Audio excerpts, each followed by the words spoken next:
NDC emebunu bi ya won wo fuo Asante Mampong ene ka ho amienu won mo ye kire mansin krache pani a yabo ne dinti voice na nya brepa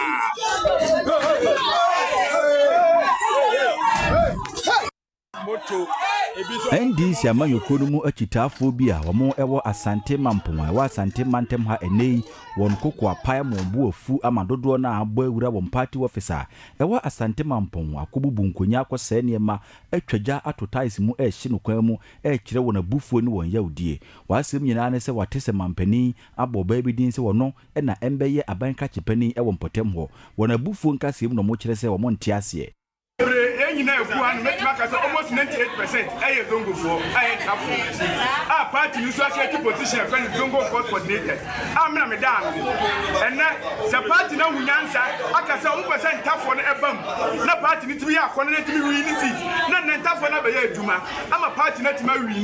na nnamu baka tem say mimi tafo na ense say on be leaders e o mampo nipa me ensa na ye tutu o say o na ko ye pe Eno echi Asante Mampong NDC communication officer ne nkase mu no nso kire se na man before to say yes nipa me ensa obutumi epo adwuma ebodu nkran no before say omo fasa emu ba ko anya dan emre ye na oba ne ye nim ba bia obeba bia no Mampong NDC go aye crowd